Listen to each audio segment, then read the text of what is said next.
Ating buksan ang ating banal na kasulatan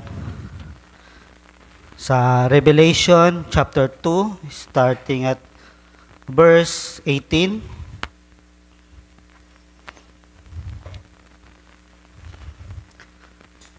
Revelation chapter 2, verse 18.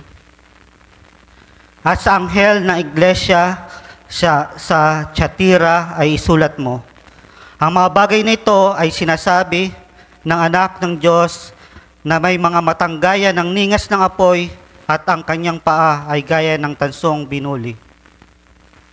Nalalaman ko ang iyong mga gawa at iyong pag-ibig at pananampalataya at ministeryo at pagtitiis, at ang iyong mga huling gawa ay higit kaysa mga una. Ang Diyos ang magpala ng kanyang salita, sabihin natin amen. Tayo makakaupo na mga kapatid. Ay isang pinagpalang umaga muli sa inyo mga kapatid. Tayo ay nasa chapter 6 na ng ating series na An Exposition of Seven Church Ages. At dito tayo ay nasa iglesia ng Thyatira mga kapatid. At ating nabasa sa verse 18 na dito ay sulat sa iglesia ng Thyatira, ang mga bagay na ito ay sinasabi ng anak ng Diyos na may mga matang gaya ng ningas ng apoy at ang kanyang mga paa ay gaya ng tansong binuli. At dito, magpapasimula tayo dito sa verse 13. Nalalaman ko ang iyong mga gawa at iyong pag-ibig at pananampalataya at ministeryo. At malalaman natin mga kapatid, napagkat may dalawang dito na nabanggit na works. At ang unang gawa daw, at kinumpara ito sa huling gawa. At yung huling gawa ay higit kaysa sa una. At dito, sa Thyatira,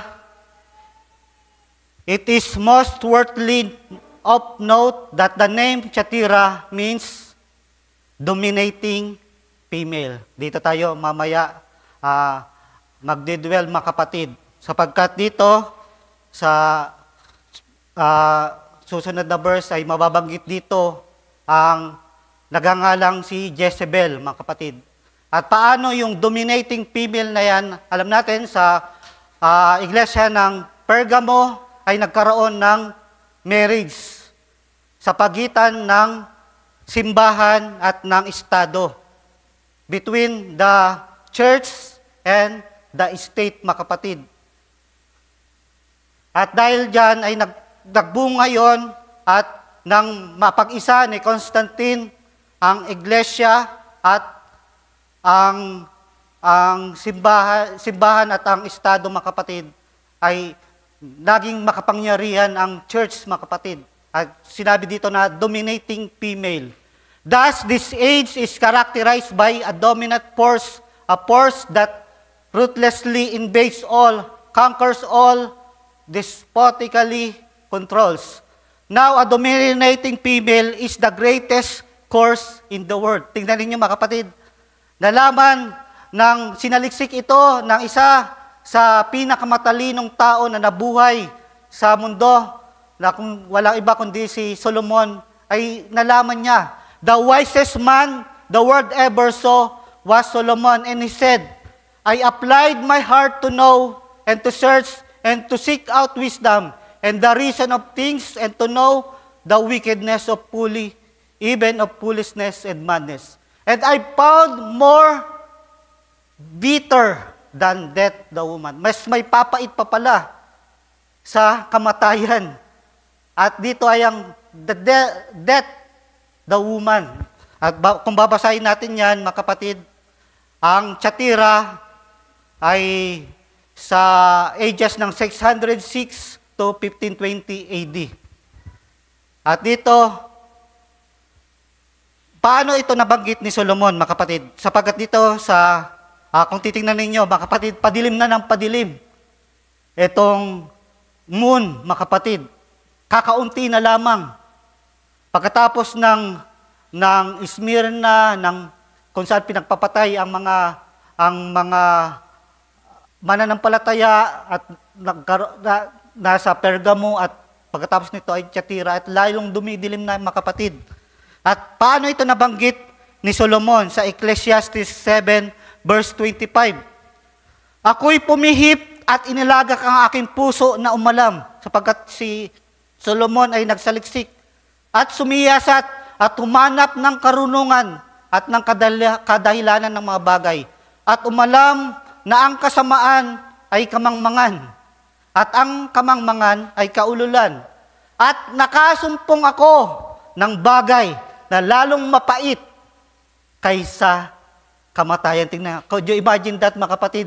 Nakasumpong siya ng isang bagay na lalong mapait kaysa kamatayan. Mayroon pala nito mga kapatid. Sa makatwid bagay, ang babae na ang puso ay mga silo at mga bitag sapagkat may ini-indicate dyan na isang babae mga kapatid. At dito nga mababanggit si Jezebel mga kapatid. The mystery of Babylon, mamaya may matutunghayan natin. At ang kanyang mga kamay ay gaya ng mga panali. May bitag siya mga kapatid, may snare siya. Ang nalulugod sa Diyos ay tatakas sa Kanya. Ang nakakaalam, ang may wisdom, understanding, ay lalayo sa babaeng ito. Subalit, ngunit ang makasalanan ay makukuha niya. Kaya napaka-importante na malaman mga kapatid, ang pagkilos ng kaaway. Sapagkat sabi ko nga, may dalawang espiritu na nababalagi sa iglesia. Ang gawa ng kaaway at ang gawa ng ating Panginoon. At dito, tinatawag na, ang star messenger dito ay si Columba. The star was Columba from Ireland and Scotland, which was nephew of Saint Patrick. Surely, these Thyatiran saints were cream of the crop, sapagkat sila ay fully of the Holy Ghost and faith, created on good works. Mamaya tingnan natin yung good works na ito, sapagkat babanggitin yung good works. Sabi nga, yung unang work ay masigit yung last works mga kapatid. Holding on not onto their life, onto themselves, sapagkat nandito yung pressure ng spirit ng Jezebel. Subalit, yung works nila ay nakita ng Panginoon. At dito, sa Revelation chapter 2, verse 20, dito na natin ipopokus mga kapatid. Datapwat mayroon akong laban sa inyo, na pinahintulutan mo ang babaeng si Jezebel. Si Jezebel, mga kapatid, ay mababasa sa Old Testament. Siya yung napakasawa ni King Ahab, mga kapatid. At dito, makikita natin kung anong espiritu mayroon itong si Jezebel. Sabi nga, dominating female. At alam naman natin, mga kapatid, na tayo ay naturuan tayo na ang mga babae ay magpasakop sa lalaki, mga kapatid. Subalit, taliwas ito sa gawain itong si Jezebel, mga kapatid. Sapagkat siya ay nagdudumina. Siya yung nagpapayo mismo kay Ahab sa kung ano yung gagawin. At dito pa, siya ay nagtuturo at humikayat sa aking mga lingkod upang makiapid. Tingnan ninyo, itinuro ni Apostol Pablo that wife, submit to your husband. Subalit dito, hindi lang siya nagdo-dominate, siya ay nagtuturo pa at humikayat sa aking mga lingkod na makiapid, fornication, kumain ng mga bagay na inain sa mga Diyos-Diyosan. At dito mababanggit yung fornication at adultery. Alam natin na ang fornication, yan yung act na ginagawa na kasalanan before the marriage. At yung adultery naman, yan yung act na ginagawa after the marriage. At pawang ang dalawang ito ay pawang hindi mainam sa mata ng Diyos, mga kapatid. At dito makikita natin kung ano yung gawa nitong si Jezebel, mga kapatid. At dito sa pagpapatuloy, at binigyan ko siya ng panahon upang makapagsisi, at siya'y ayaw magsisi. Sapagkat napakatigas ng puso ng babaeng ito. I gave her space to repent of her fornication, and she repented not. Sapagkat ang espiritu na mayroon ito, mga kapatid, dominating female. Sapagkat alam natin na nang mahulog ang tao sa Genesis, mga kapatid, ang babae, mga kapatid, ay kailangang magpasakop. Sapagkat nahulog ang babae sa pagkakasala. Siya yung nahulog. At nang una, dahil sa ang topic natin ay dominating female, pinangakuan ng Diyos itong si Abraham na magkakaroon siya ng anak kay Sarah. Bagamat itong si Sarah ay isang baog at si Abraham ay matanda na, pinangakuan siya na magkakaroon ng isang anak. At yun ay si Isaac. Subalit, dahil sa hindi sila nakapaghintay, mga kapatid, itong si Sarah bilang babae, mga kapatid, ay nagsuggest na dahil sa natatagalan sila, hindi nila alam kung mangyayari ba yung pangako ng Diyos, ay itong si Sarah ay nagsuggest kay Abraham na kunin itong si Hagar bilang para magkaanak ito sa pamamagitan ni Hagar, mga kapatid. Yun ang produkto, mga kapatid, na kapag ang isang babae ay nagdudomina sa kanyang asawang lalaki. At ang product nito ay si Ismael, a wild man, mga kapatid. Diyan nagmula ang Arab nations, mga kapatid.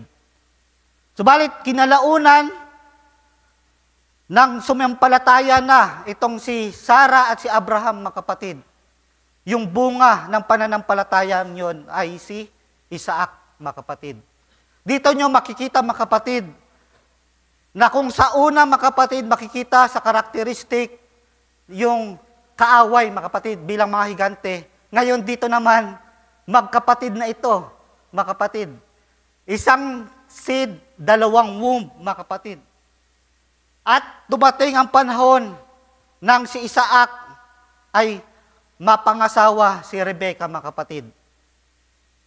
One womb, doon na mismo, yung dalawang seed, sa isang womb lamang, mga kapatid.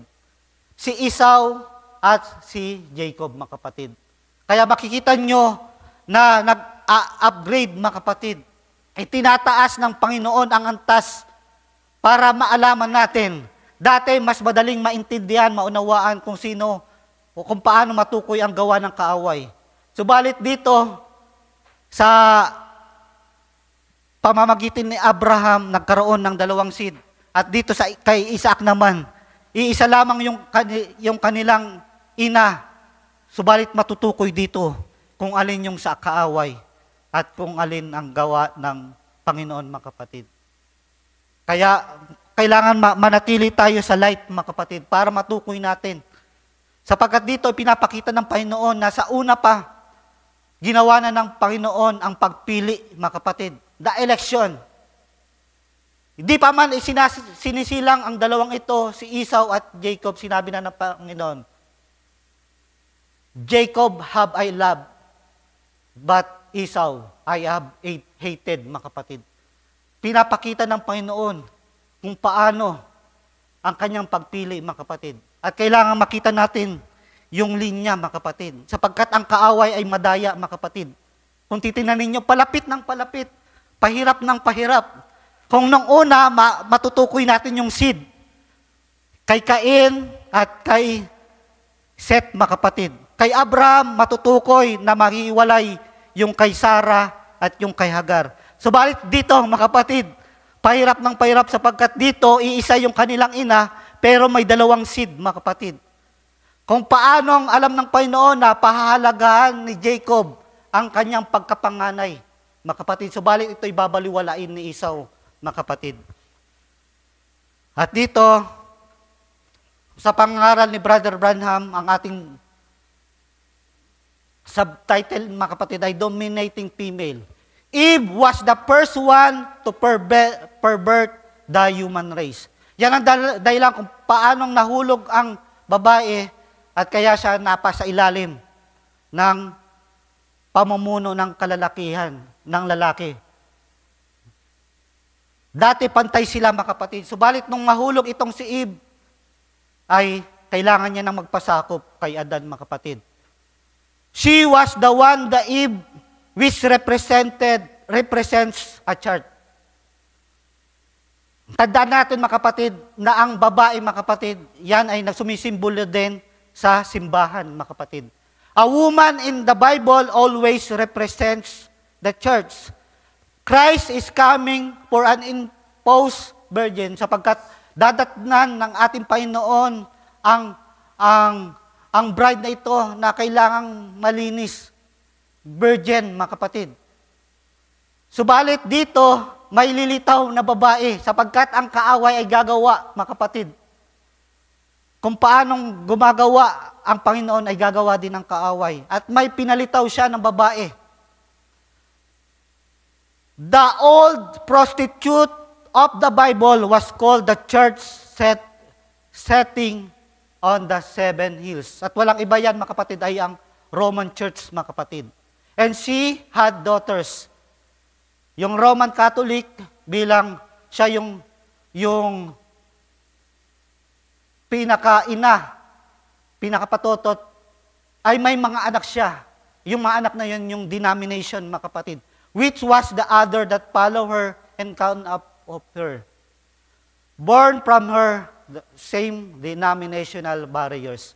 At makikita nyo, mga kapatid, kung paanong tinukoy ni Solomon na mas mapait pa, mga kapatid, sa kamatayan, ang sumunod sa babae, mga kapatid. Kung maging dominante ang babae, mga kapatid, ay masisira ang lahat ng programa. Sisirahin ang programa ng Diyos nito, mga kapatid. In them, churches are fine people. Sinabi ni Brother Branham na hindi yung tao, kundi yung sistema na nasa church, mga kapatid. Yun yung nagpapahamak sa tao. Sapagkat alam natin, mga kapatid, hindi natin kalaban dito yung mga tao mismo, mga Katoliko, mga kapatid. Kundi, ang pinapakita dito, yung sistema na ginawa ng kaaway sa loob mismo ng simbahan na yon. Sapagkat kung may Jezebel, mga kapatid, na individual sa Old Testament, yung Jezebel na tinutukoy dito, mga kapatid, ay simbahan, church, mga kapatid. At walang iba na tinutukoy na simbahan na ito, na Jezebel ay ang Roman Catholic, mga kapatid. Sapagkat nagkaroon ng system. Yung sistema na yon, yung credo, yung mga dogma, para likuin ang salita, mga kapatid. Baluktutin ang salita. Is the system behind it binds them, mga kapatid. That's what God hates. Not the people in there, but the system that binding them is what He hates. Sapagkat yun, mga kapatid, ang gawa ng kaaway para madaya ang mga tao. Kaya yung mga tao na kabilang dito, isama na natin yung mga denomination na anak ng church na ito, ay nandoon, mga kapatid. Ay napasa ilalim ng kapangyarihan.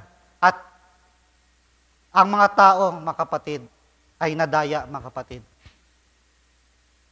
Kaya nga, dati, bilang dito ako nagmula, mga kapatid, sapagkat naipasok na sa kaisipan ng mga tao na hindi ka kailangan, kapag gumiwalay ka sa amin, excommunicated ka na. 'Di ba?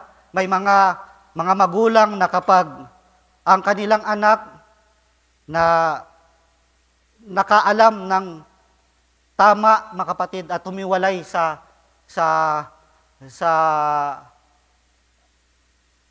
denomination, sa simbahang ito, ay ititiwalag, mga kapatid. At ramdam ko yung parang kapag nakahiwalay ka na sa kanila, tinuturing ka ng iba, mga kapatid. At ganyan ang sistema, mga kapatid, sa simbahang ito. Sapagkat dito, makikita natin sa Isaiah chapter 47, kung paano ang espiritu na meron ito, mga kapatid. At iyong sinabi, ako'y magiging mahal na babae magpakailanman. Dito sa pagmamataas ng babaeng ito, sinabi niya na magiging precious woman siya sa lahat, magpakailanman. Nandun yung pagmamataas niya, na ano pat, hindi mo ginunita ang mga bagay na ito sa iyong kalooban o inalala mo man ang huling wakas na ito. Ngayon nga'y dinggin mo ito. Ikaw na hinati sa kalayawan na tumatawang at pasay na nagsasabi sa kanyang puso, ako nga at wala nang iba liman sa akin. Sapagkat sa pagmamataas ng babaeng na ito, ng simbahang ito, sinasabi niya na ako lang ang tama, ako lang ang tunay, at ang iba ay wala. Ang kaligtasan na wala sa ang kaligtasan liban sa akin. Yun yung sinasabi ng babaeng ito. Subalit ano yung kakauntungan nito?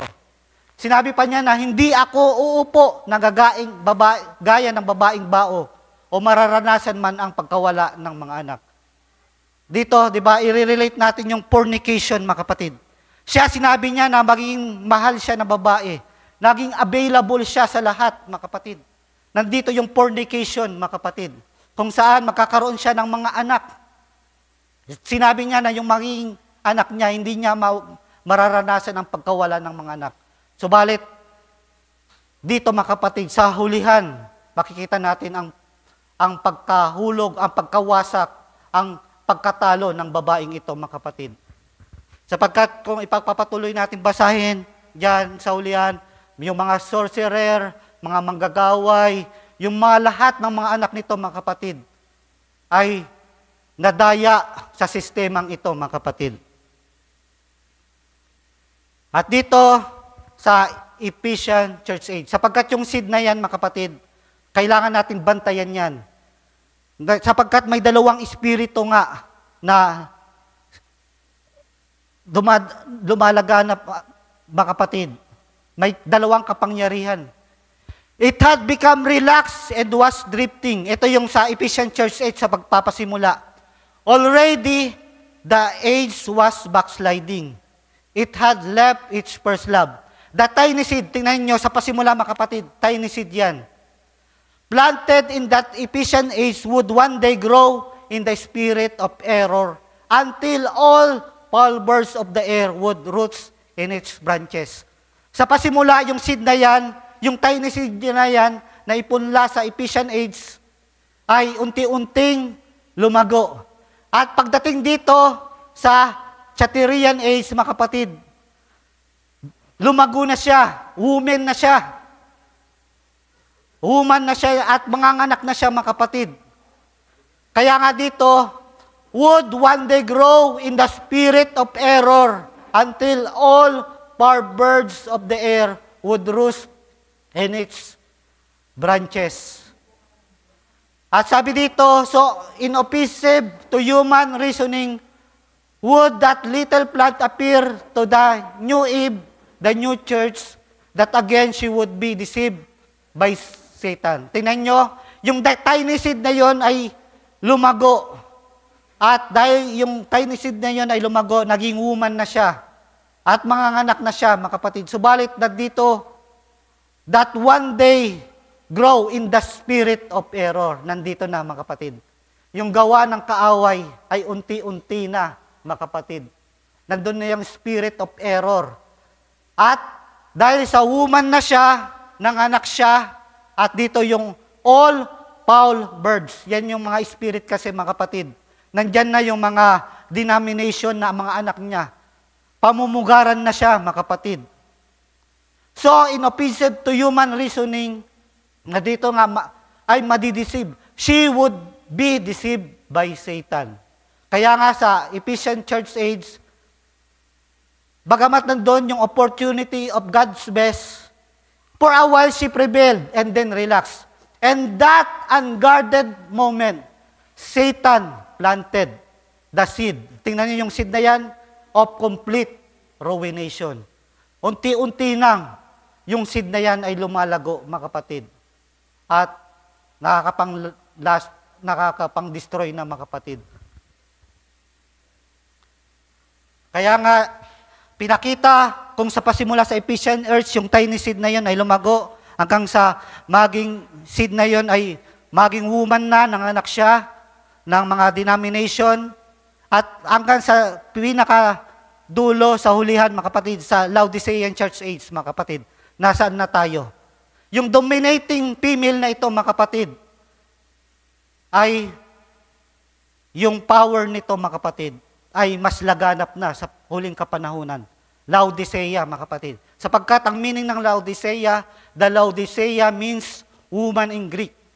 This is a woman's world. It's a woman church. It's a woman age, mga kapatid. At kung titinan nyo, mga kapatid, kung mapapansin nyo nung mga nakaraang mga taon, mga kapatid, yung term na empowering power ay women's empowerment. Feminism, mga kapatid. Kung saan yung mga kababaihan, mga kapatid, ay naisip nila na ayaw nilang mapasailalim ng pamumuno ng lalaki, mga kapatid. Nandoon yung kanilang pride, mga kapatid. At sinasabi nila na kaya naming mabuhay na walang asawa. Kaya nga minsan, yung mga single mom, nasa halip na ikahiya nila yun, nagiging proud sila sapagkat sabi nila, kaya naming mabuhay na walang lalaki.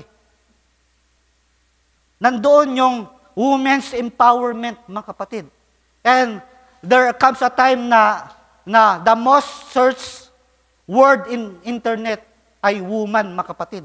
Sapagkat yung mga tao ay naghahanap, mga kapatid, lalo na yung mga kababaihan na kailangan nilang umiwalay. At sinasabi nila, paano kami na mga babae na minsan nga ay mas magaling pa kami sa mga lalaki, kaya naming mabuhay, mas skills, mas may kakayahan kami kaysa mga lalaki. Gayon ang pagmamataas kapag maging dominating female na, mga kapatid. At yun nga yung nangyayari sa kapanahunan, mga kapatid. Yung panahon natin, this is a woman's world, it's a woman church, it's a woman age, mga kapatid.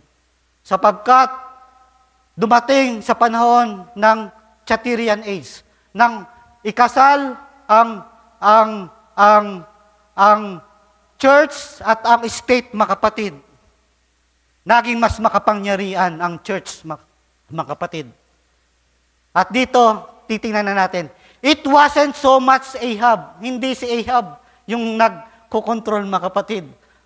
Sapagkat nang mapangasawa nitong si Ahab, itong si Jezebel, hindi yung pag-ibig yung namayani, kundi ang habol nila dito ay yung power, kapangyarihan, yung control, mga kapatid.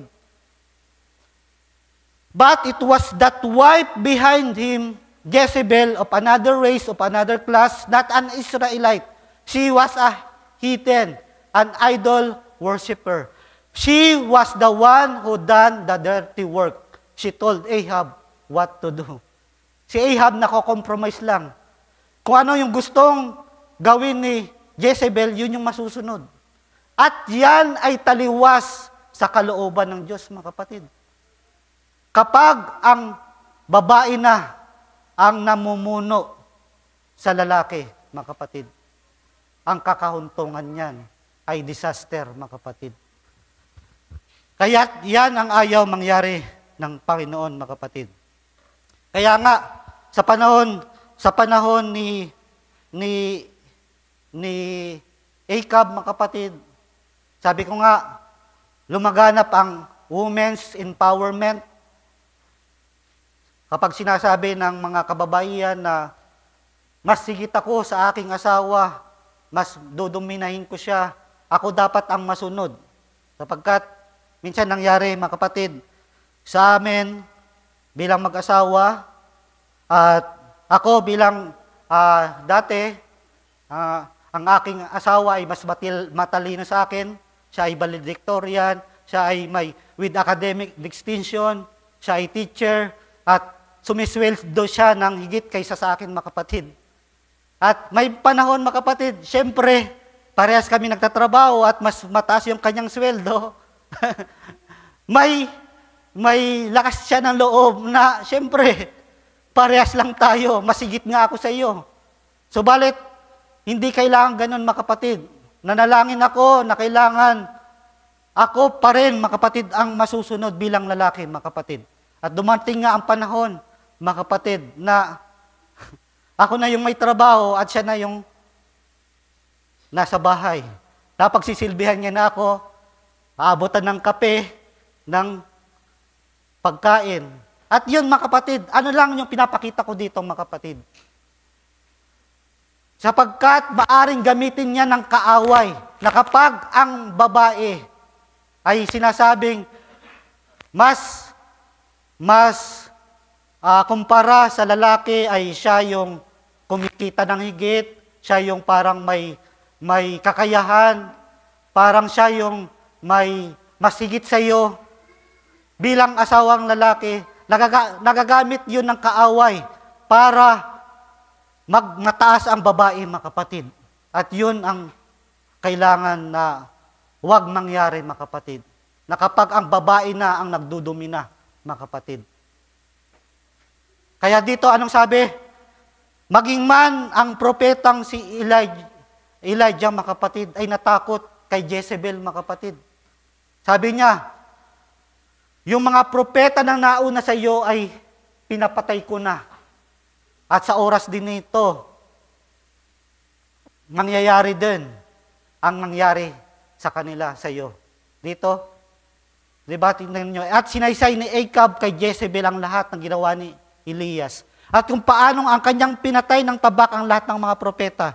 Na magkagayon nagsugo si Jezebel ng sugo kay Elias na nagsabi, ganito ang gawin sa akin ng mga Diyos at lalo na. Kung hindi ko gawin ang buhay mo na gaya ng buhay ng isa sa kanila, kinabukasan sa mga ganitong panahon. Kung hindi ko gagawin sa iyo, kinabukasan kung ano yung nangyari.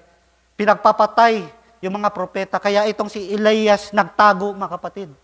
Natakot siya. Ganito ang espiritu na mayroon si Jezebel. Kaya ginamit siyang sign, simbolo ng Jezebel sa huling kapanahunan, mga kapatid. Kung paanong nagdudumina siya. Siya yung nasusunod kaysa kay Ahab, mga kapatid. At tingnan ninyo, 5 comings of Elijah, kung paanong gumagawa ang kaaway dito sa kapanahunan nito, kung paanong gumagawa ang Panginoon, ay gumagawa din ang kaaway. Sa 5 comings of Elijah, nung sa panahon ni Elijah, may woman of Sarephat, kung saan may anak siya na namatay at muling nabuhay. Pero sa panahon din yon, mayroong Jezebel, mga kapatid, na pinagpapatay yung propeta. Sa panahon naman ni Elisha, meron din namang Shunammite woman na may anak na namatay at muling binuhay. Pero meron din naman babae noon sa panahon na yon na Atalia na pinagpapatay yung royal seed, mga kapatid. Tingnan ninyo, habang ang kaaway ay pumapatay, mga kapatid. Alam naman natin na ang Panginoon ay bumubuhay, mga kapatid. Sapagkat namparito ang kaaway, kundi mangwasak, pumatay, at magnakaw, mga kapatid. Subalit, kahit anuman ang gawin ng kaaway, mga kapatid, nandun. Kung may isinilang sa panahon ng John the Baptist, sa ikatlong coming ng Spirit of Elijah, nandun si John the Baptist, mga kapatid. At sa panahon na yon, may tinatawag na Virgin Mary. Virgin siya sa panahon na yon nang isilang ang ating Panginoon. At sa panahon na yon, mayroon ding Herodias na nagpag-utos na pugutan itong si John the Baptist. At sa panahon natin ngayon na end time, Elijah, walang iba yan kundi si Brother Branham, mga kapatid. At mayroon din babae, the mystery Babylon, mga kapatid. The mother of harlots, kung saan minartir niya yung mga Christians, mga kapatid. Subalit, habang pinagpapatay niya yung mga Kristiyano, ang Panginoon ay gumagawa. Bagamat sa panahon na yon, the word, dito mga kapatid, na bagamat yung word ay perverted, yan ay i-restored. At the one of the two witnesses, mga kapatid, merong tinatawag na woman in Revelation 12, na ang anak niya ay man-child, subalit nandun naman ang kaaway gumagawa. Roman Catholic Union of Churches. At titingnan ninyo kung paano gumagawa ang magkabilang panig, mga kapatid. May pinapatay, may binubuhay, mga kapatid. At the history repeat itself, mga kapatid. At dito, at alam natin ng ang iglesia at ang estado ay mapag-isa, mga kapatid, ay nandoon na, nagdudumina na ang simbahan, mga kapatid. Dahil sapagkat ang gusto niya ay yung kontrol, ang kapangyarihan, mga kapatid. Saan ka makakita ng isang religion na may sariling army, mga kapatid? Dahil yan sa espiritu na ito, mga kapatid. Saan ka makakita na kapag ang Papa ay lumapag sa eroplano, ang dalawa ang sasalubong sa kanya, ang head of state at ang head ng religion, mga kapatid. Sapagkat sa panahon ni Constantine, pinag-isa niya ito, mga kapatid. At dahil dito, at sinasabi na gusto niya ng kapangyarihan, gusto niya ng kayamanan. Kaya nga sinasabi na most of the list of most corrupted nation, mga corrupt na bansa, mga kapatid, ay yung mga bansa na Katoliko, mga kapatid. Isang search dyan, mga kapatid. In particular, countries with strong traditional links to Catholic Church tend to exhibit higher levels of corruption and inequality, mga kapatid. Sapagkat pinagsama niya yung estado at yung simbahan. At alam naman natin, the global Catholic population, pangatlo tayo, ang Pilipinas. At alam naman natin kung paano kakorap ang ating bansa, mga kapatid. Sa history natin, mga kapatid, sa panahon ni Marcos na sinasabing siya ay tinatawag na strong man. Subalit, nung magawa, mga kapatid, nang makisali ang Iglesia Katolika, si Cardinal Sin, nagawa na pababain sa kapangyarihan itong si Marcos, mga kapatid. Nung maging presidente itong si Cory, pinalitan siya ni Ramos, at itong si Ramos ay pinalitan ni Erap, at itong si Erap, mga kapatid, pinalitan ni Gloria. At yan, kapag ang babae na ang namumuno sa isang bansa, mga kapatid. Kaya nga, sa huling hula ni Brother Branham, mga kapatid, di ba? Patungkol yun sa babae, mga kapatid, na kapag ang isang makapangyarihang bansa, ang pinakamakapangyarihang bansa ay ang United States, mga kapatid. Kapag ang United States, ang presidente niyan ay babae, mga kapatid, titingnan nyo na yung correlation, mga kapatid, na kapag ang babae, pakikita nyo naman, kung yung makapangyarihang bansa, ang namumuno ay babae, ano yung kakauntungan noon? At kung hindi man yun nangyari, mga kapatid, nangyari na ang Papa sa Roma ay Amerikano. Kung saan yung Amerika, yung pinakamakapangyarihan. Tinitingnan nyo, mga kapatid, kung paanong yung dominating female na ito, mga kapatid, ay gumagawa sa kapanahunan natin, mga kapatid. At dito, now, a woman is not meant to have iron disposition. Yan sabi ni Brother Branham. She is, according to the Holy Scripture, to be submissive to the male. Ayan ang ating tandaan, mga kapatid. Kailangang submissive siya sa lalaki. That is commanded of her. Woman who is truly female, all female, will be of that disposition. Kailangan alam ng babae kung saan siya nakaposisyon, mga kapatid. Not a doormat. No real male makes a female doormat. Hindi naman ibig sabihin na ang pagkontrol ng lalaki ay aalapinin niya ang babae sapagkat sa totoong pagpapakulagan nito, ang si Kristo, mga kapatid, ang ating Panginoon, ay minamahal niya ang kanyang iglesia. Di ba? Kailangan, yung masunod pa rin, mga kapatid, na man ay woman, submit to man. Man or husband, love your wife. Kailangan ganun, mga kapatid. Pero kapag hindi nasusunod ang bagay nito, if she breaks that image that God made of her, she is perverted. Any male that lets the woman take authority has also broken that image and he is perverted. Kapag ang isang lalaki ay napapangunahan na ng babae, mga kapatid, maging man yung lalaking yon, siya ay kasamang perverted, mga kapatid. That is why a woman cannot wear that which pertaineth to a man or cut her hair. Yan ang dahilan kung bakit ang lalaki ay hindi kailangang sumuot ng kasuotang panlalaki. At ang babae ay hindi pwede magpaputol ng buhok. At nawa, mga kapatid, alam nyo yung symbolize niyan, mga kapatid. Hindi ka nga nagpapaputol ng buhok mo. Ano ba ang ibig sabihin ng hindi ka nagpapaputol ng buhok? Sapagkat pag pinaputulan ng babae ang kanyang buhok, winawalang bahala niya yung kapangyarihan ng lalaki, mga kapatid. Subalit kapag yung babae, nagpapahaba nga ng buhok, subalit di naman nagpapasakop sa kanyang asawang lalaki, baliwala din yun, mga kapatid. Kailangan may kapahayagan ka, mga kapatid, sa bagay na ito. When she does, she is intruding into the male domain, taking authority and perverting herself.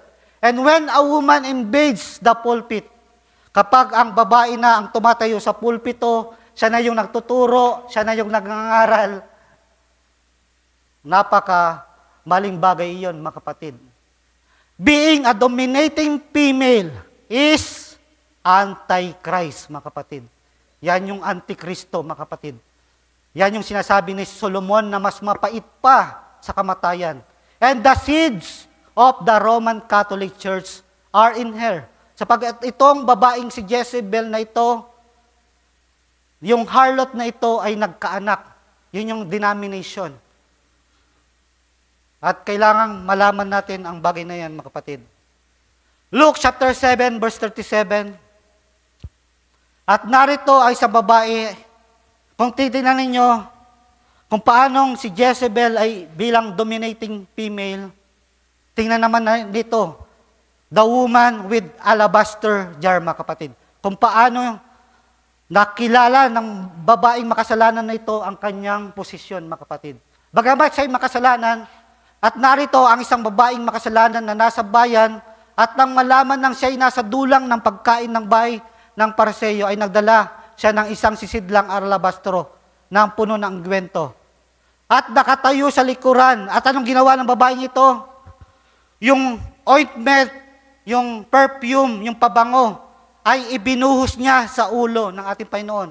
Yan ay nagsisimbolize na siya ay nagpapasakop sa kanyang ulo. At anong pang ginawa nito?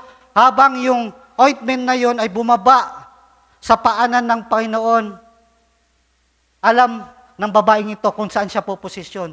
Siya ay pumosisyon sa pinakababang parte, mga kapatid. Sa paanan ng Panginoon, mga kapatid. Ganyan dapat ang pagpapasakop, mga kapatid. Pinakita lang dyan kung paano ang tunay na pagpapasakop ng isang babae, mga kapatid. Revelation 2, verse 19.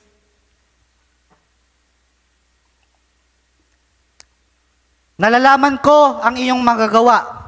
Take note of this, mga kapatid. May dalawang works dyan. Yung una at yung panghuli. Nalalaman ko ang iyong magawa at ang iyong pag-ibig at pananampalataya at ministeryo at pagtitiis. At ang iyong mga huling gawa ay higit kaysa mga una.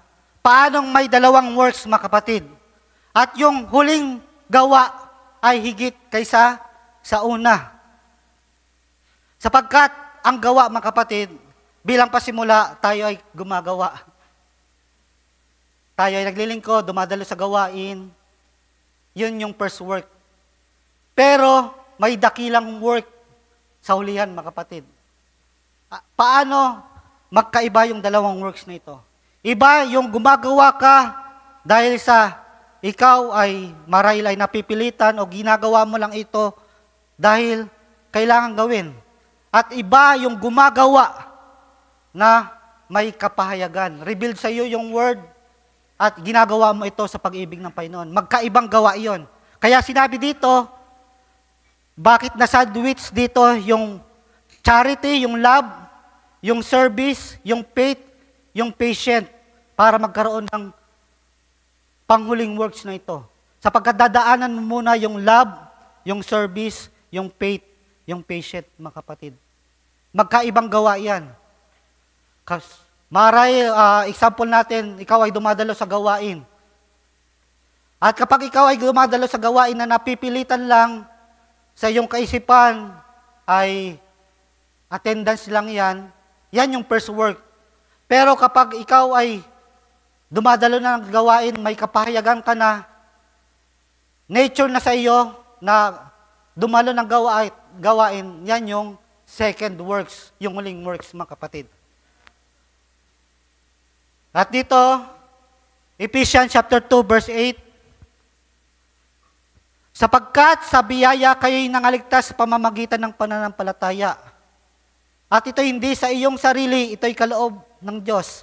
Hindi sa pamamagitan ng mga gawa. Isipin niyo yan, mga kapatid. Hindi sa pananampalataya tayo'y nangaligtas, hindi sa gawa natin. Tinutukoy kasi na gawa dyan, yun yung first work mo, mga kapatid. Sapagkat, kung sa pamamagitan ng mabuting gawa, mga kapatid, may mga ibang tao, mga kapatid, na gumagawa ng mabuti. May mga organization, may mga foundation, nagpapagawa sila ng hospital na libre, ng scholarship, mga kapatid. Mabuting gawa yon. Kung sa pamamagitan lang ng mabuting gawa, tayo malaligtas, ibig sabihin, hindi yung mga taong ito ay maliligtas din. Ibig sabihin, hindi lang tayo maliligtas kung sa pamamagitan lang ng gawa, mga kapatid. Kaya sinabi dito ni Brother Branham, next slide.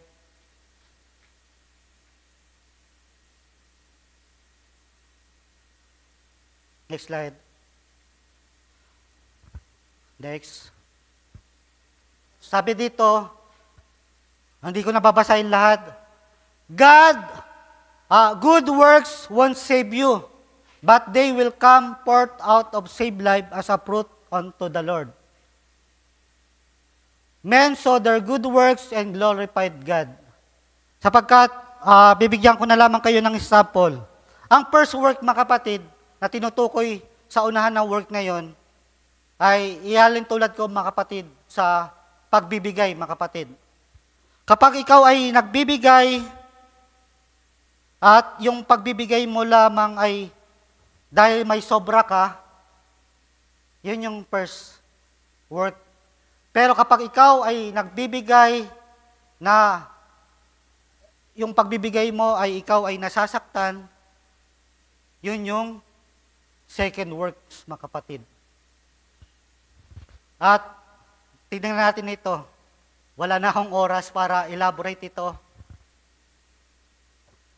Yung dalawang apostol, mga kapatid, si Santiago at si Juan, naglilingkod sila sa Panginoon. Guro, ibig namin iyong gawin sa amin ang anumang aming hingin sa iyo. Sila ay naglilingkod dahil pala, mga kapatid, ito yung first work nila. May motive sila, mga kapatid. Humiling sila sa Panginoon. Anong sabi ng Panginoon? Ano ang ibig niyong kong gawin sa inyo? Ipagkaloob mo sa amin na makaupo kami, isa sa kanan at isa sa kaliwa sa iyong kaluwalhatian. Gumagawa sila dahil may motive. Yun yung first work nila, mga kapatid. Gumagawa sila dahil may purpose sila na bigyan ng posisyon, mga kapatid, sa kaluwalhatian. Pero sinaway sila ng Panginoon. At sila'y pinalapit ni Jesus sa kanya at sa kanya sinabi, nalalaman ninyo ang mga hintil. Sa mga hintil, kapag ang pinuno, sila yung pinagsisilbihan, mga kapatid. Pero sabi ng Panginoon, kung nais mo na maging dakila, kailangan kang maglingkod. Datapwat sa inyo ay hindi gayon, kundi ang sino mang ibig na dumakila sa inyo ay magiging lingkod ninyo. Yun yung minister, mga kapatid. Makikita nyo yung pagkakaiba sa denomination at sa end time, mga kapatid. Sa end time, kapag ang isang pastor, hindi offensive na tawagin silang brother, mga kapatid. Okay lang yun sa kanila, brother. Pero kapag sa denomination, subukan yung tawagin brother yung pastor. Baka hindi kanyang kamayan, mga kapatid. Dahil nakatingin sila sa posisyon, mga kapatid. Yan yung ayaw ng Panginoon na Nicolaitan spirit, mga kapatid. Na kung saan yung minister, yung pastor, ay makapangyarihan at tinuturing na mababa yung kanyang mga tupa, mga kapatid. Yan yung pagkakaiba.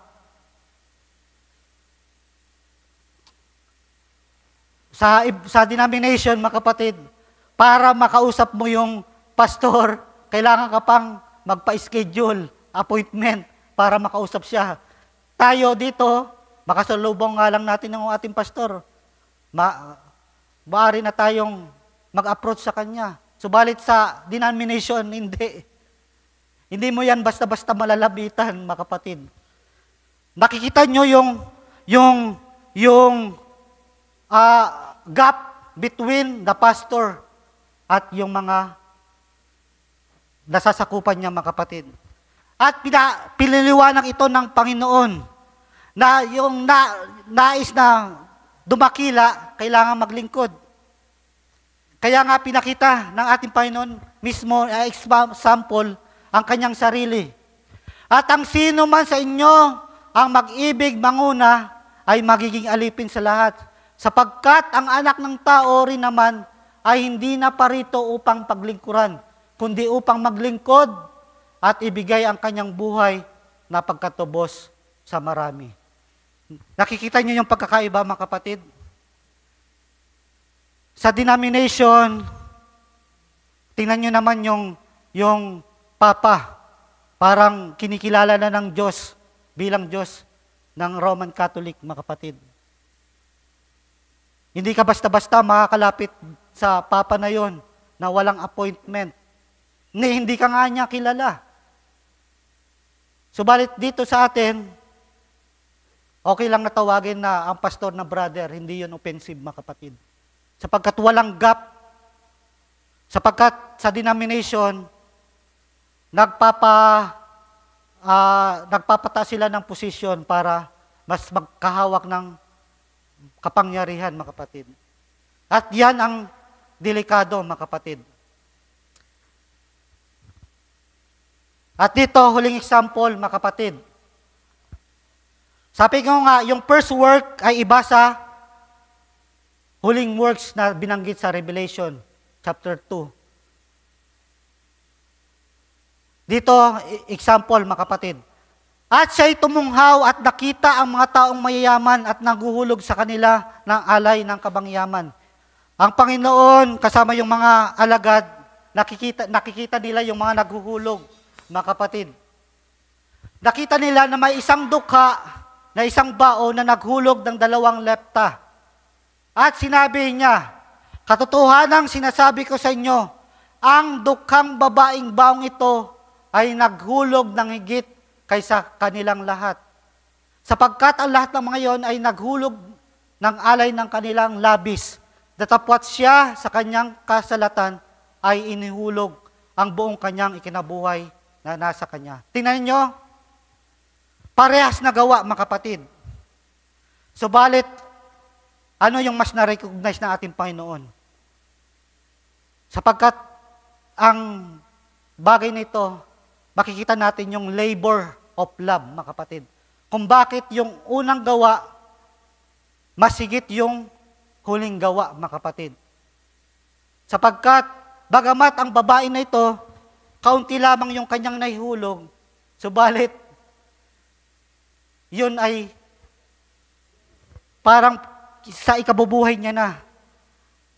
I-compare yun sa naghulog nga ng mas malaki, pero yung hinulog niya ay sobra lang na meron siya, mga kapatid. Diba sabi ko nga, kapag ang mahirap o nagkukulang ay naghulog ng 1,000, at yung mayaman ay naghulog ng 1,000, mga kapatid, parehas lang na halaga yung hinulog nila. Pero, alin yung labor of love doon, mga kapatid? Mas dakilang gawa yung ginawa ng babae. Sapagkat yung nagbigay ng 1,000 na mayaman, sobra niya lang yon, mga kapatid. Subalit, itong babae, nagbigay siya na nasasaktan siya, mga kapatid. Yun yung labor of love. At yun yung example lang, mga kapatid. Sapagkat tayo, mga kapatid, naglilingkod na hindi tira-tirahan lamang natin. Kung ano yung may sobra sa atin, yun lang yung ibibigay natin, mga kapatid. Sapagkat ang ating Panginoon, nung nagbigay siya, hindi lang yung sobra na meron siya, kundi binigay niya ang lahat, mga kapatid. Yan ang nagagawa ng isang gawa ng mananampalataya na may banal na espiritu, mga kapatid. Yung huling gawa niya ay mas dakila sa unang gawa, mga kapatid. At nawa tayo, mga kapatid, ay sa paglilingkod, nawa hindi lamang yung ibinibigay natin kung ano yung may sobra tayo. Nawa yung mga kapatiran dito, mga kapatid, ay may pagkaunawa, mga kapatid. Kung ano, iba yung gawa, mga kapatid, na napipilitan ka lang, ginagawa mo yon dahil duty bound ka, pero iba yung gawa na may kapahayagan ka at unang-una, ginagawa mo yon sa pag-ibig at sa ating Panginoon, mga kapatid. Magkaibang gawa yon, mga kapatid. At nawa, yung iba, may pagkaunawa tayo. For example, sa pagbibigay. Yung iba, nagpi-pledge, pero hindi naman nagta-tithes. Ibig sabihin, nagpi-pledge ka, pero yung tithes, wala kang pagkaunawa. Mas inuna mo pa yung pledge. May mga iba namang kapatiran, wala namang dapat na ganon, mga kapatid, na buti na lang, wala na yung pledge. Sapagkat, hindi na nagbibigay ng pledge, hindi na rin nagta-tithes. Dahil yung sa pledge, mga kapatid, nakikita yun ng tao. May nakakaalam na nagpe-pledge ka. Pero nung nawala na yung pledge, hindi ka na rin nagpe-pledge, hindi ka na rin nagta-tithes. Kailangan may pagkaunawa tayo, mga kapatid, na hindi tayo gumagawa ng napipilitan. May ginagawa natin ito na may rebuild sa atin, mga kapatid. In example ito, mga kapatid, ng nakita ng Panginoon na nagbibigay yung babae, mga kapatid. Na-imagine ko nga na kapag nag-uulog tayo, tinitingnan ko na kung ang Panginoon nakita niya na naghuhulog yung babaeng baong ito ng kung anong meron siya. Imagine niyo na nakikita din ng Panginoon, mga kapatid, yung hinuhulog natin, mga kapatid. Literal yun na nakita, inobserbahan ng Panginoon. Subalit, mas na-appreciate ng Panginoon yung naibigay ng mahirap, mga kapatid. Sapagkat, nagbigay siya, mga kapatid, ng buong buhay niya, kumpara sa nagbigay lang dahil sobra yon sa kanya, mga kapatid.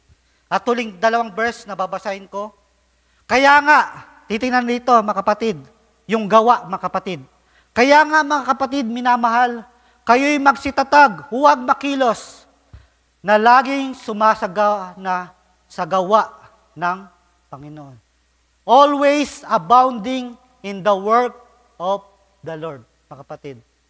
Makikita, mga kapatid, kasi dito, makikita natin kung sino ang kapatiran na gumagawa dahil lang sa napipilitan. Sino yung gumagawa dahil nandoon yung pagmamalasakit niya, nandoon yung ginagawa niya ito para sa gawain ng Panginoon. Makikita yan, mga kapatid. At huling verse, yun na pala yung huling verse, mga kapatid. At nawa, nakita natin ang tayo magsitayo, mga kapatid. Nakita natin yung dominating female. Pinakita dito, mga kapatid, kung paanong ayaw ng Panginoon ang sistema, ang espiritu na ito ni Jezebel, mga kapatid.